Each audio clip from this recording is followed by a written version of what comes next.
ओम श्री महागणाधिपते नमो नमः। ओम श्री गुरुभ्यो नमः। ओम ह्रींकारासनिगर्भितानदजगां सौं क्रीं कलां बिभ्रतीं गवर्णां वरदारिणी वर्षितादोतां स्रोत्रोज्ज्वलं वन्दे पुस्तकवाचमङ्कुशधरं जग्भूषितामुज्ज्वलं त्वां गौरीं त्रिपुरां परात्परकलां श्रीचक्रसञ्चारिणीं श्री कोडत्यांबिकादेवी नमो नमः।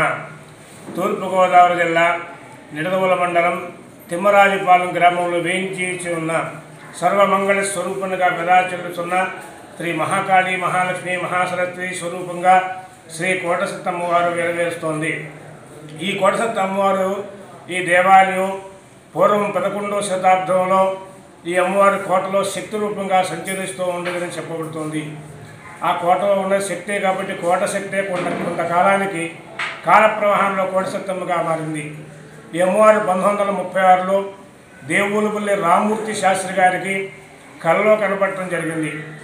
అలా కనపడిన వెంటనే నాగలు దున్నుతూ ఉంటే వ్యవసాయ క్షేత్రంలో నాగల కరుగు తగలటం తెలిసిన వెంటనే రైతుల సహకారంతో ఈ కరువు నుండి తగిలిన ఈ మట్టిని తొలగించి చూస్తే అమ్మవారు శంకు చక్రము గద అభయస్తము యజ్ఞోపీతము ఈ విధంగా ఈ కోటసత్తమ్మ అమ్మవారి యొక్క ఉనికిని తెలిపింది।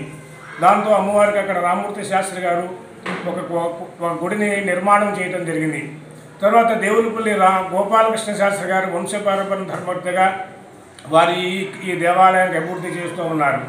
అనంతరము శ్రీ కోటసత్త అమ్మవారి దేవాలయంలో దేవులపల్లి రామసుబ్బరాయ శాస్త్రి గారి వంశపారంపర్య ధర్మకర్తగా విరాజిల్లుతోంది।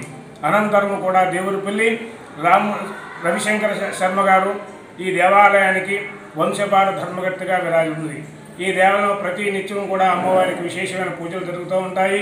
ఈ అమ్మవారికి ఆశ్వయుజ మాసంలో విశేషమైన పూజలు జరుగుతూ ఉంటాయి। అనంతము మార్గశర పౌర్ణమి నుండి సవితి వరకు అమ్మవారికి 5 రోజులుగా తిరునాళ మహోత్సవం జరుగుతూ ఉంటాయి। ఈ సందర్భంగా ఈ దేవాలయంలో ప్రతి నిత్యం కూడా చండీపారాయణ సాయంత్రం హోమం కూడా జరుగుతూ ఉంటుంది। అలాగే పిల్లలు లేని వారికి పిల్లలు కలగటం వివాహం కాని వారికి వివాహం కూడా జరుగుతుందని కూడా తెలియజేస్తున్నది। ఈ అమ్మవారికి నిత్యం కూడా భక్తులతోటే ఈ అమ్మవారికి పాలతోటి అభిషేకం చేయించి అమ్మవారికి ఉయ్యాలు కట్టితే వెంటనే వాళ్ళకి పిల్లల పుట్టడం కూడా జరుగుతోంది। ఆ విధంగా నిత్యం కూడా ఈ కార్యక్రమం జరుగుతోంది। ఈ రాష్ట్రంలో కాకుండా ఇతర రాష్ట్రాలను కూడా విశేషంగా వచ్చి అమ్మవారికి దర్శించుకుని తీర్థప్రసాద స్వీకరించి అమ్మవారి కృపక పాత్రలవుతూ ఉంటారని కూడా తెలియబడుతుంది। గాన భక్తులందరూ కూడా ఈ నిడదవోలు సమీపంలో ఉన్న సింహరాజపురంలో వేయించేసి ఉన్న ఈ కోటసత్తమ్మవారిని దర్శించి వారి కోరికలు తీర్చుకుని తీర్థప్రసాద స్వీకరించి తరించవలసిందిగా కోరి ప్రార్థిస్తున్నాం।